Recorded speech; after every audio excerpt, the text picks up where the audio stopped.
Hi dear students, welcome back to BS Academic Grade 12 Physics. We are discussing about the chapter 1. One of the most important topic in this lesson is electric field. Come let us see what is electric field. Electric field is represented by the symbol E. To understand this electric field topic very clearly, let us discuss about the magnetic field first of all, because I think you already studied about the magnetic field in your grade 10 itself. So let us start with the magnetic field to understand the electric field in a better manner. So see, consider the magnet is placed over here, and what will happen, students, when the magnetic substance is placed here? What will happen? Magnetic substance will be attracted by the magnet, right? So why it is attracting? Because we know some amount of field is developed around this magnet. That field is called as what? A magnetic field. So due to the presence of the magnetic field only, this magnetic substance is attracted towards this magnet. And for example, when we are placing this magnetic substance some far away from the magnet, what will happen? The attraction will be somewhat low. And if you are placing the same magnetic substance very far away from the magnet, what will happen? It will not be attracted by the magnet. So it means what? We are placing the magnetic substance away from the magnetic field. So some of the region around this magnet will be consisting of the field. So that field is called as what? A magnetic field. So some amount of field is developed around this magnet, and because of that presence of magnetic field only, the magnetic substance are attracted by the magnet. So this is about the magnetic field, right? So same way here we can understand about the electric field also. So to understand this electric field, first consider the charge, that is positive charge, which is placed over here. So the space around this positive charge will be developed, it will produce the electric field. The space around this positive charge will consist of the electric field. So when, for example, when we are placing one of the charge nearby this charge, what will happen? The force of attraction will take place. Either it will be attracted or it will be repelled. So why it is attracting? Since some amount of field is produced around this charge, that field is making this charge to get attracted or get repelled.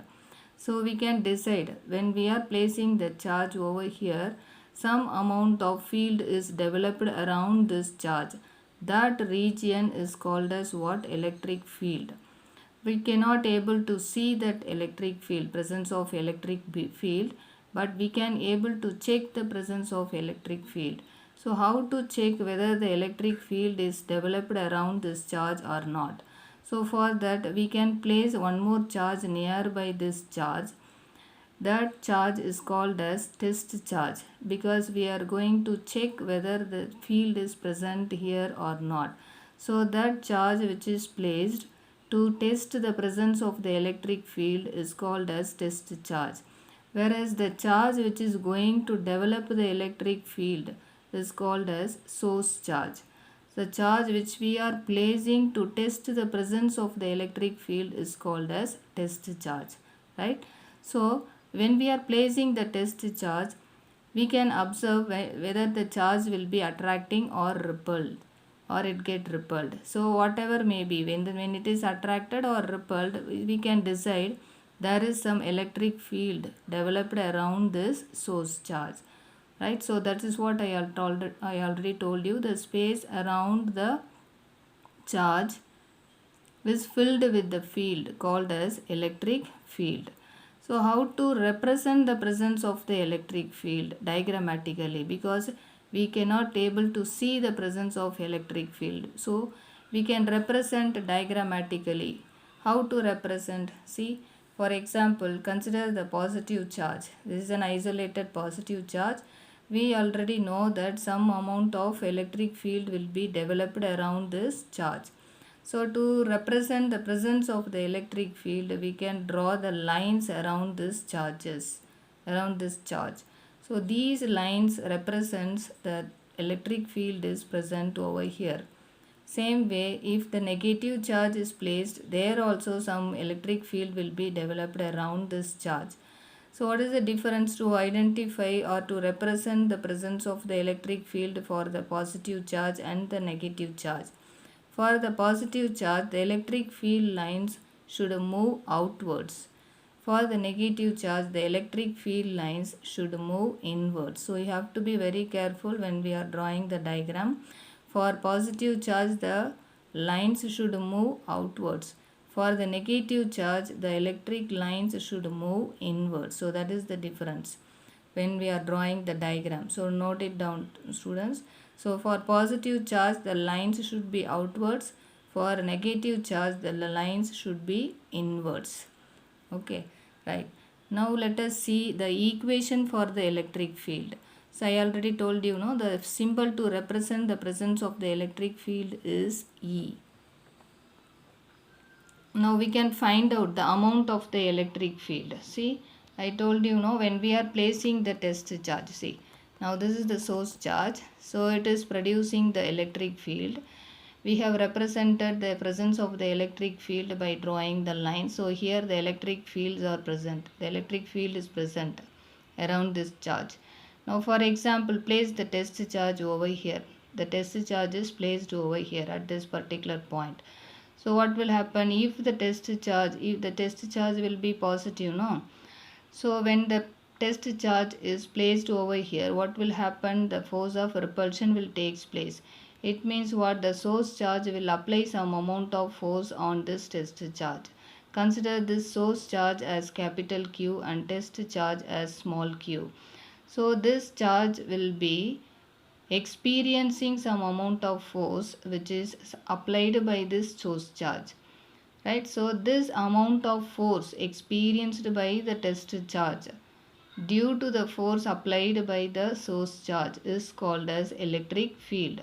For example, if you want to find out the amount of electric field at this particular point, we can place a test charge over here and we can find out the amount of force experienced by this test charge.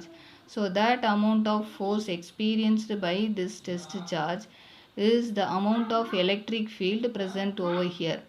So we can write the equation as E is equals to the force, amount of force experienced by the charge, the amount of force experienced by the charge Q. So we can write E is equals to F by Q, where E is called as what? Electric field, and F is the amount of force experienced by the charge Q.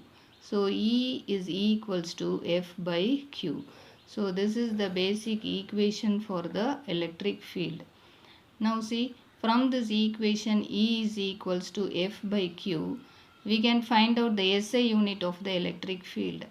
We already know the SI unit of force is Newton. Is it not? The SI unit of force is Newton and the SI unit of charge is what? Coulomb. So therefore Newton per Coulomb. So what is the SI unit of electric field? The SI unit of electric field E is Newton per Coulomb. Newton per Coulomb, or otherwise Newton Coulomb inverse. Newton Coulomb inverse. Is it clear, students? Right. See, electric field E is equals to F by Q. It means what? Electric field is numerically equals to the amount of force experienced by the unit charge. From this equation, we are deriving the unit for electric field. So substitute the unit of force, that is Newton, and substitute the unit of charge, that is Coulomb. So therefore the SI unit of the electric field is Newton per Coulomb or Newton Coulomb inverse. Okay.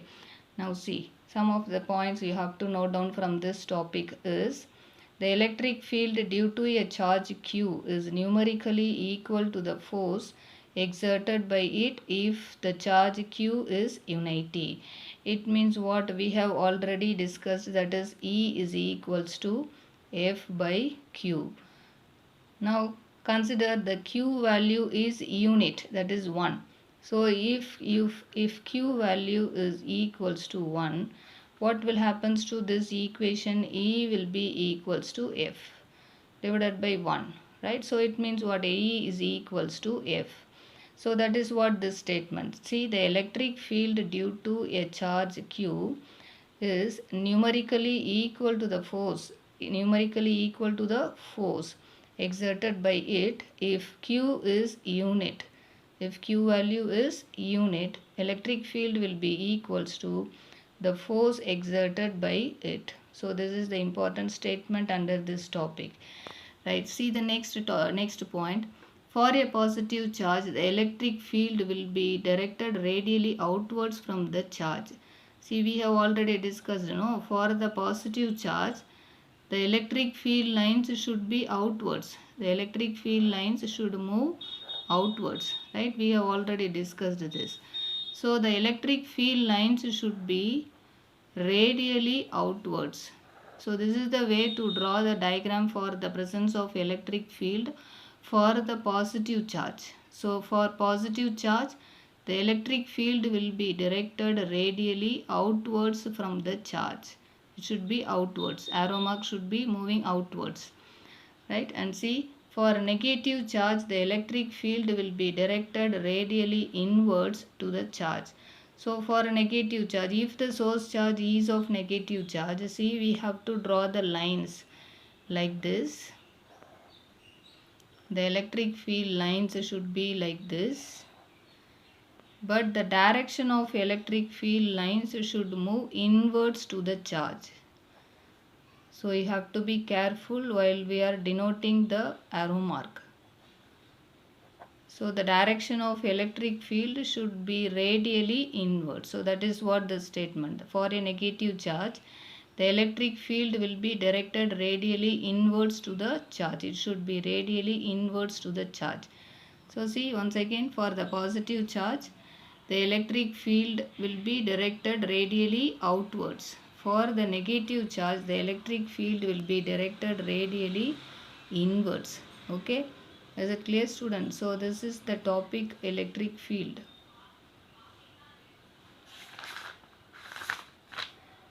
And see the last point. At equal distances from the charge q, the magnitude of its electric field E is same. So what is the meaning of this statement? See, at equal distances from the charge q, the magnitude of its electric field E will be same. So see, for example, again consider the charge. So we know how to denote the presence of electric field by drawing the lines, and also we already know that for positive charge the electric field lines should be radially outwards. So this is the electric field around the positive charge. So now we are going to find the magnitude of electric field, for example, at a distance of 5 centimeter. 5 centimeter. Okay, consider we are going to find the amount of electric field at a distance of 5 centimeter from the source charge. Okay, so we are finding out the value of electric field at this particular point.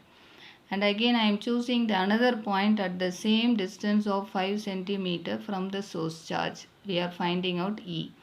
So same way we can find out the electric field, amount of electric field at the same distances, and we can analyze the amount of electric fields which we have found out at the same distances, at the same 5 centimeter distances.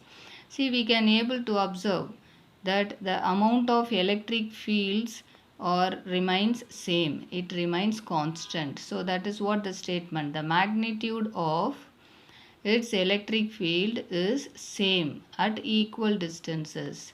So at equal distances the electric field will be same. For example, see, at 10 centimeter distance we are finding out the electric field. For example, okay, from the source distance, from the source charge we are considering a point P at distance 10 centimeter. So at 10 centimeter distance we are finding out the value of electric field. Same way at